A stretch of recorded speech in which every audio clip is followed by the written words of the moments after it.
pertumbuhan 8%, yakinlah bisa akan tercapai. Sungguh membuat keyakinan bagi kami bahwa pertumbuhan ekonomi Indonesia akan melaju.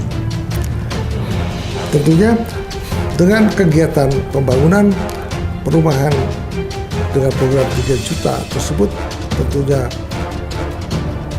perekonomian, para bisnis, dan seluruh kegiatan ekonomi dari pusat sampai daerah akan bergerak.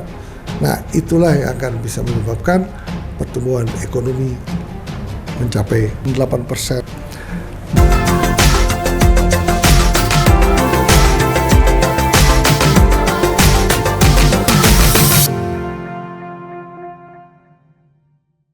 Selamat siang, kembali lagi bersama Mr. Puisi. Tidak habis-habisnya Mr. Puisi Live ingin mengupas dan menganalisa bagaimana sih rencana pertumbuhan ekonomi yang dicanangkan oleh Bapak Prabowo Subianto.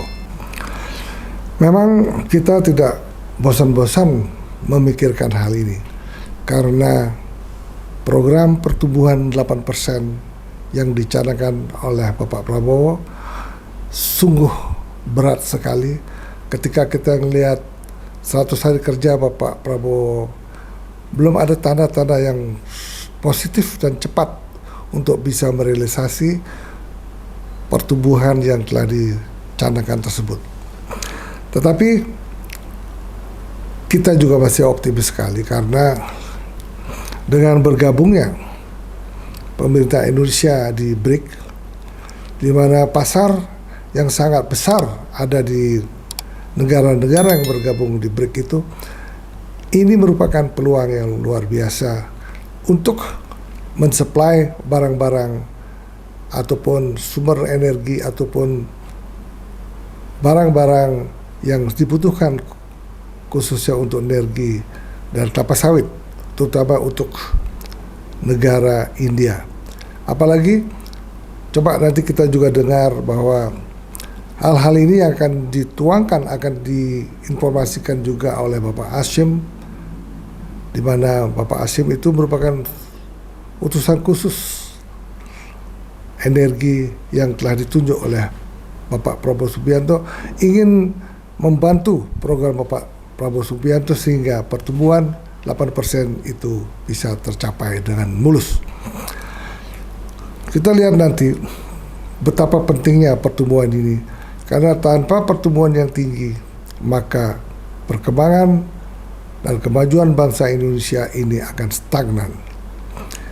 Nah, kiranya memang untuk mentargetkan pertumbuhan ini sangat berat sekali, terutama kalau kita lihat bahwa pertumbuhan perekonomian ini bisa tumbuh apabila ada pergerakan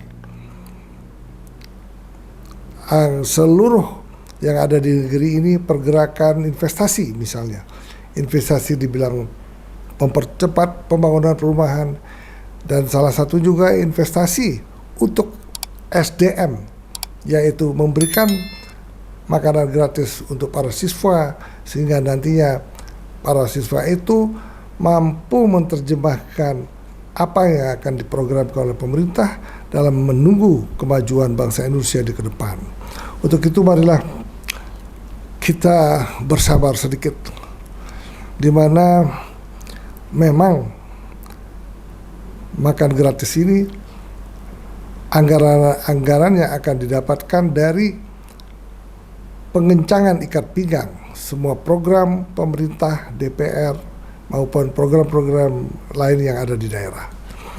Ini memang sangat memungkinkan sehingga akan dipotongnya anggaran-anggaran yang tidak begitu menguntungkan saat ini, karena negara ini membutuhkan dana yang cukup besar dalam rangka pengentasan kemiskinan, dalam rangka mencerdaskan anak bangsa dengan cara menambah gizi makanan setiap hari bagi para siswa itu sendiri. Ini perlu kita dukung bersama, di mana anggaran 171 miliar tersebut akan didistribusikan ke seluruh daerah Indonesia, menyebabkan pertumbuhan perekonomian di daerah-daerah mulai pedesaan sampai perkotaan akan tumbuh dalam program makan gizi gratis tersebut. Nanti kita lihat dalam setahun ini berapa persen pertumbuhan ekonomi dikarenakan dengan kegiatan makan gizi gratis tersebut. Kemudian pertumbuhan lain dicanangkan juga untuk membuat perumahan, apartemen, dan lain-lain sehingga mencapai 3 juta. Hal ini memang nanti kita lihat juga dari apa yang dapat diinformasikan oleh Bapak Hasyim, di mana banyak negara luar akan membantu sebagai developer sekaligus akan menginvestasikan dananya untuk membantu program pemerintah untuk perumahan maupun apartemen. Fase pertama pernah saya dengar bahwa akan dilakukan pembangunan apartemen seluas 24 hektar di Kalibata, Jakarta, dan itu pendananya dari Qatar. Nah, tentunya hal ini tidaklah bisa dibangun secepat kilat. Apakah hari ini sudah selesai perencanaannya dan kapan akan mulai? Di mana kita tahu bersama bahwa untuk pembangunan infrastruktur dan kemungkinan membangun apartemen 30 lantai dengan beberapa puluh tower tidaklah bisa dilakukan dengan sekejap. Untuk itu perlu dikiranya butuhkan waktu 1-2 tahun untuk merampungkan. Nah, itu jumlahnya berapa? Dan sangat terbatas. Tentunya pemerintah harus memikirkan lagi membuat selain apartemen dari bantuan luar, jadi memberikan program-program perumahan untuk para developer kecil seluruh Indonesia dengan sistem subsidi. Nah, saya dengar bahwa akan ada loan bantuan dari luar negeri untuk memasukkan dananya dalam rangka mempercepat pembangunan dengan sistem subsidi. Nah, sistem subsidi inilah yang sangat memungkinkan apabila dilakukan di seluruh Indonesia. Saya pernah meninjau survei ke Pulau Lombok misalnya. Kalau kita lihat di Lombok sendiri bahwa perumahan subsidi itu sangat masif sudah dibangun, tetapi masalahnya kuota untuk subsidi itu sangat rendah, sangat kecil karena modal Bank Tabungan Negara itu tidak cukup untuk membangun 1 juta rumah misalnya. Nah, inilah perlu dipercepat pengucuran dana bantuan dari luar sehingga subsidi dapat dijalankan dengan serentak seluruh Indonesia.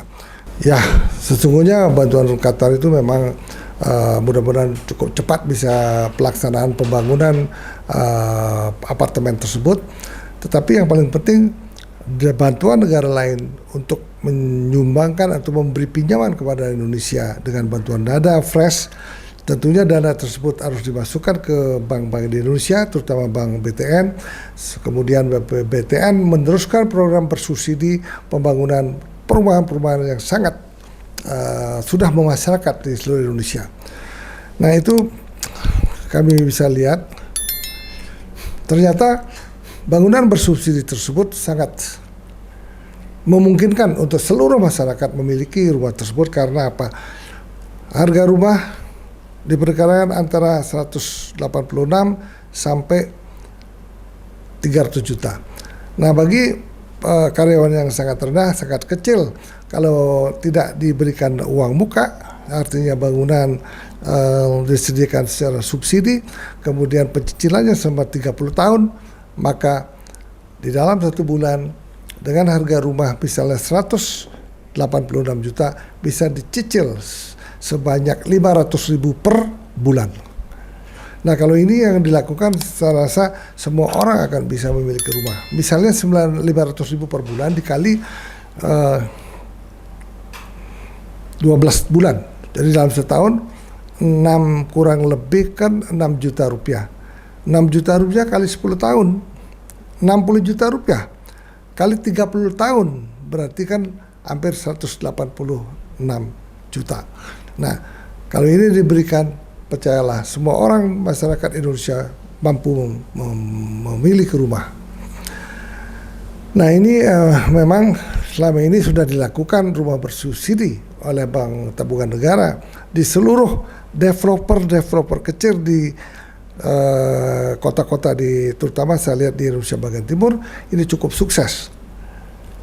Tetapi kalau di masyarakat kan keseluruhan seluruh Indonesia dengan rumah bersubsidi dengan bantuan dana dari luar, maka percayalah program pembangunan perumahan sendiri akan bisa terwujud.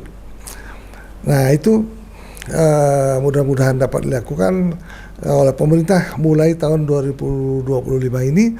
Kemudian untuk apartemen mungkin dengan perencanaan dan lain-lain membutuhkan mungkin waktu 6 bulan, maka sebelum akhir tahun ini sudah dibangun secara masif, kiranya mungkin tahun akhir 2026 tersebut program pembangunan apartemen oleh developer oleh Qatar bisa selesai, maka itu akan memberikan bantuan pembangunan perumahan ya mungkin kurang lebih 100 sampai 150 ribu apartemen.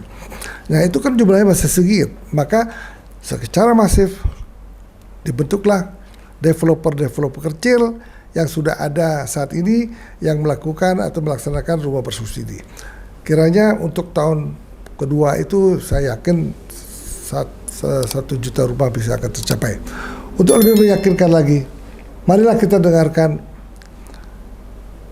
apa yang dikatakan oleh Bapak Hashim sebagai utusan khusus Presiden yang saat ini membantu Menteri Perumahan untuk membangun secara masif perumahan ataupun apartemen di negeri ini. Marilah kita dengar apa yang dikatakan oleh Bapak Hashim. Mudah-mudahan hal ini bisa tetap dan cepat terwujud.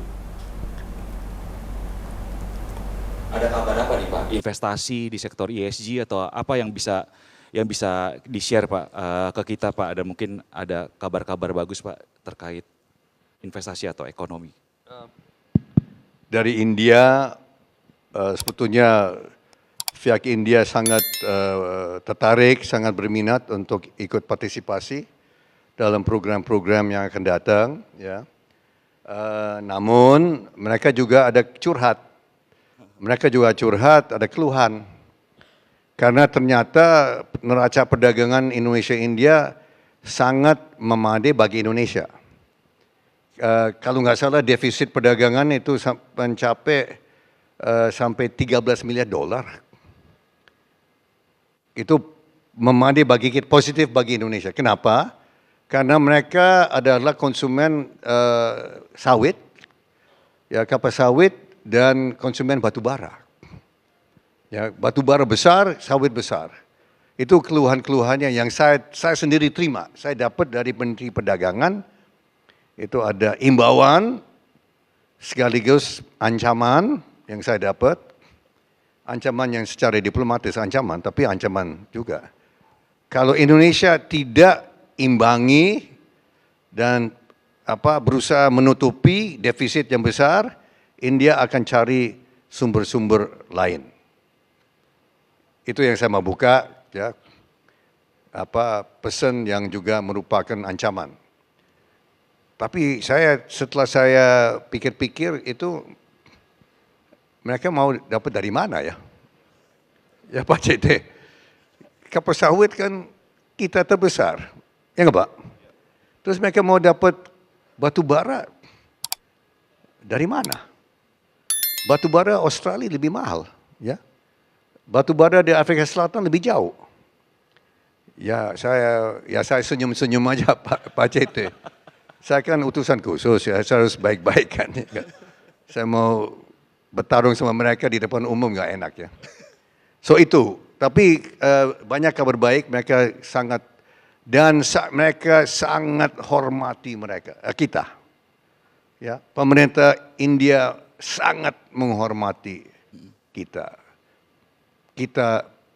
Kepala negara kita sangat dihormati, sangat diperhatikan, dan mereka sangat lihat Indonesia sebagai mitra sejati. Ya. Ini yang saya baru tahu. Saya baru tahu mereka sudah adakan Republic Day, ini sudah 76 kali, Pak CT. Tamu pertama di India itu Presiden Soekarno. tamu ke-15 itu Presiden Prabowo Subianto. Begitu mereka hormati Indonesia. Itu luar biasa. Itu India ya. Nah, kalau Malaysia, kami mendarat dengan berita ada penembakan. Ada yang tewas. Itu yang pertama. Kaget. Ya. Wah ini jangan-jangan sengaja ya. Kita pikir wajah sengaja. Ini untuk merusak ya. Hubungan begitu baik. Pak Prabowo dan Pak Anwar Ibrahim itu mereka adalah kawan dekat sejak tahun 95. Prabowo masih kolonel, belum brigjen. Pak Anwar Ibrahim Menteri Keuangan dan Wakil Perdana Menteri. Dan waktu Pak Anwar Ibrahim masuk penjara cukup lama, Pak Prabowo sering komunikasi dengan beliau. Dan waktu beliau di luar kekuasaan, Pak Prabowo sebagai Menteri Pertahanan datang ke rumah Pak Anwar Ibrahim. Dia oposisi waktu itu, Pak Prabowo Menteri Pertahanan datang ke rumah dan menghormati. Dan di situ Pak Anwar Ibrahim merasa sangat dihormati dan dia bilang ke saya, "Your brother is a true friend of mine." Abangmu itu adalah kawan sejati saya. Anwar Ibrahim bilang ke saya. Nah, di situ suasana itu ada penembakan. Ya, ini aduh, ya ini agak pekah waktu itu, Pak. Agak pekah, ya. Tapi Pak Prabowo sudah bilang, "Loh, ini hal-hal ini kita akan selesaikan," ya. Dan saya baca tadi pagi polisi pelaku Malaysia sudah dinonaktifkan. Si penembak itu sudah akan diperiksa dan selidiki, ya.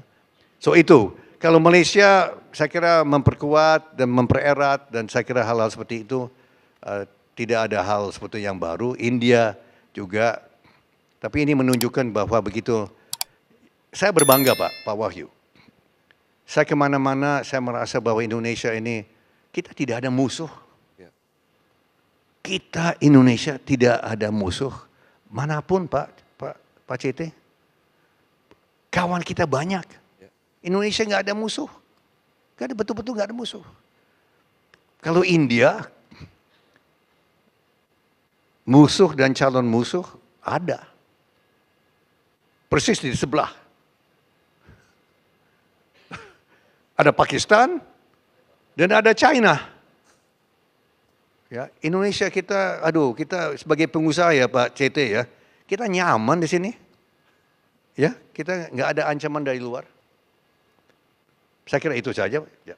Pak, tadi Bapak memaparkan Pak banyak program-program Pak Presiden ya Pak, mulai dari makan bergizi gratis. Kemarin Bu Menkyu udah ngomong sih Pak, dinaikin jadi 171 triliun ya Pak. Lalu juga tadi ada pembangunan rumah ya Pak, 3 juta rumah.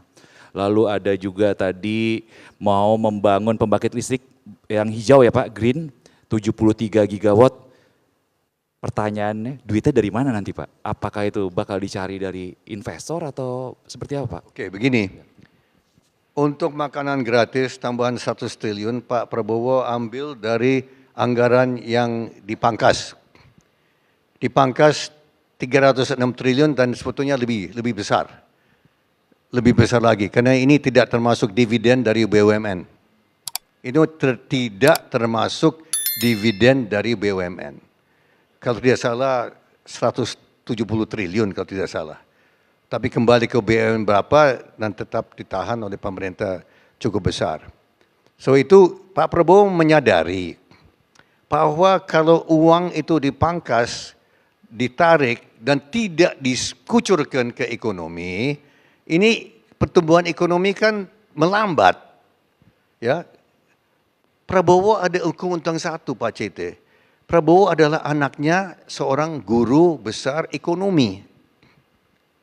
Prabowo bukan sarjana ekonomi, tapi menurut saya dia lebih menguasai ekonomi daripada banyak sarjana ekonomi. Gak sungguh. Kenapa? Karena selama puluhan tahun dia belajar dari orang tuanya, yang juga orang tua saya. Belajar di meja makan. Belajar dari apa? Pembahasan kan kami belajar prinsip ekonomi dari orang tua. Ya. Dan dia tahu bahwa kalau uang tidak di-spend, tidak dikucurkan, tidak dibelanjakan, itu kan bisa menyebabkan kontraksi. So walaupun uang itu diambil dari program-program, itu berarti akan di-spend, dibelanjakan untuk program-program yang strategis. Ya. Ada program-program perjalanan dipangkas. Perjalanan ke luar negeri dipangkas, saya dengar dipangkas 21-22 triliun rupiah. Untuk kunker-kunker ke luar negeri. Studi banding ke luar negeri. Dan banyak sekali yang saya dengar dari dia pangkas. Ada program konyol. Program konyol dihapus, dipangkas. Nanti saya bisa cerita sama Pak Sete yang mana yang di sini. Ada ya, yang konyol-konyol itu. Banyak yang konyol ternyata. Pak Prabowo cerita sama saya dia berapa minggu dia periksa anggaran APBN. Ternyata di APBN kita ada 9 tingkat, Pak. Ya, biasanya Presiden Menteri periksa sampai tingkat ke-3 ke-4. Prabowo periksa sampai tingkat ke-9, Pak. Tingkat ke-9, dibongkar semua, Pak.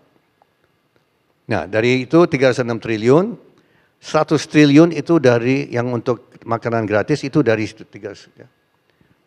Nah, untuk perumahan, dana itu dari beberapa sumber. Yang pertama dari developer dari luar negeri, investor. Investor dari Qatar, dari Abu Dhabi, dari tempat lain, mereka akan bawa uang. Mereka akan bangun apartemen-apartemen 30 lantai. Proyek pertama itu di kompleks DPR Kalibata. 24 hektar. Itu sekarang sudah hampir kosong karena anggota DPR akan dapat tunjangan bulanan ya. Mau sewa di mana terserah. Tapi 24 hektar itu ditujukan dan saya dengar investor Qatar akan bangun tower-tower. Dan ini adalah untuk Gen Z, Gen milenial yang belum punya rumah. Ternyata ratusan ribu Gen Z dan milenial tidak mampu beli rumah dan sewa apartemen rumah di Jakarta. Mereka banyak tinggal di Kerawang, tinggal di Serang, tinggal di Purwakarta. Pemerintah nanti akan utamakan Gen Z dan milenial untuk punya rumah. Ini adalah untuk menengah ke bawah. Menengah ke atas itu kan mampu sendiri. Tapi menengah ke bawah, termasuk untuk ASN yang belum punya rumah, belum punya apartemen, mereka akan diutamakan. Dan nanti dana dari Danantara akan nanti ditempatkan di bank-bank yang mau ikut program perumahan. Misalnya BTN, BRI, bank-bank himbara, itu nanti akan diberikan likuiditas oleh pemerintah.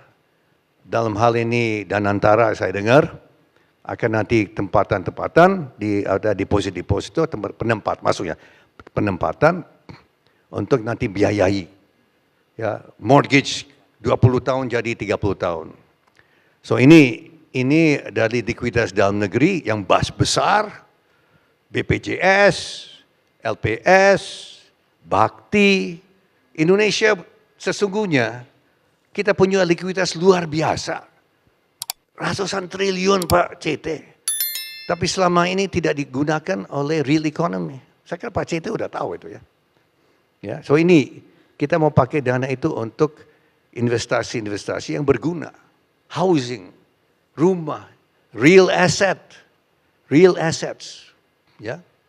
So itu dari dana dari luar negeri, investor, likuiditas dari dalam negeri, kita kombinasi. Terus ada ide untuk emisi obligasi perumahan, housing bonds. Luar biasa, itulah tadi informasi yang bisa didapatkan, maka lebih optimis lagi bahwa pertumbuhan 8% yakinlah bisa akan tercapai. Itu sangat luar biasa. Apalagi katanya Pak Hasim, dia bilang bahwa Indonesia tidak mempunyai musuh siapa-siapa. Kalau India, musuhnya banyak, bisa Pakistan dan bisa juga Cina. Tetapi yakinlah untuk Cina saat ini tidak akan terjadi permusuhan karena masuk dalam Fakta Ekonomi yang dinamakan BRIC. Indonesia juga salah satu anggota BRIC, yang mana peluang Indonesia untuk mengekspor barang-barang ke India dan ke Cina itu sangat besar. Apalagi defisit perdagangan Indonesia dengan India sangat besar. Kebetulan barang apa yang bisa diekspor? Tentunya India sangat membutuhkan kelapa sawit, kemudian batu bara. Nah, saya yakin dengan bergabungnya Indonesia ke Fakta Ekonomi BRIC itu, saya yakin untuk tahun-tahun berikutnya defisit perdagangan Indonesia dengan India dapat ditutup dengan cara mengekspor kelapa sawit dan batu bara ke India. Nah, itu sungguh membuat keyakinan bagi kami bahwa pertumbuhan ekonomi Indonesia akan melaju. Tentunya dengan kegiatan pembangunan perumahan dengan program 3 juta tersebut, tentunya perekonomian, para bisnis, dan seluruh kegiatan ekonomi dari pusat sampai daerah akan bergerak. Nah, itulah yang akan bisa menyebabkan pertumbuhan ekonomi mencapai 8%. Bapak-bapak, ibu-ibu, mudah-mudahan bangsa ini diberi kemudahan. Tentunya masih ada ganjalan-ganjalan politik yang ada di negeri ini. Mudah-mudahan tidak banyak berpengaruh bagi Bapak Prabowo. Tapi yakinlah, Bapak Prabowo akan berkomitmen ingin memberantas korupsi dengan semasif-masifnya. Tentunya pada awalnya memang pemotongan hal yang tidak penting itu segera akan dipotong, misalnya perjalanan dinas, seminar, dan survei-survei ke luar negeri itu akan dipotong. Nah, tetapi yang paling penting katanya, konon katanya menurut Pak Hasim tadi bahwa banyak pengeluaran yang aneh-aneh. Nah, itulah yang harus dipotong dengan secepat-cepatnya. Sehingga efisiensi anggaran belanja yang akan dilaksanakan oleh Menteri Keuangan, kemudian dana itu digerakkan untuk makan gratis para siswa seluruh Indonesia, maka perekonomian akan bertumbuh kembali. Bapak-bapak, ibu-ibu, demikian dulu ulasan mengenai pertumbuhan 12% yang juga kami pandu dan dibantu informasinya melalui Bapak Hasim. Untuk itu, mudah-mudahan Bapak Prabowo beserta stafnya bekerja keras, dan saya yakin bagi menteri tidak berprestasi, yakinlah dalam 100 hari kerja berikutnya akan ada perubahan susunan kabinet. Bapak-bapak, ibu-ibu sekalian, teruslah bergabung dengan Mr. Pussy Life, karena Mr. Pussy Life akan menjadikan hal-hal positif bagi perkembangan dan pertumbuhan ekonomi bangsa Indonesia. Untuk itu, jangan lupa subscribe, follow, like, dan share Mr. Pussy Life sehingga Mr. Pussy Life dapat berkembang dengan baik. Akhir kata, salam bahagia, bye-bye.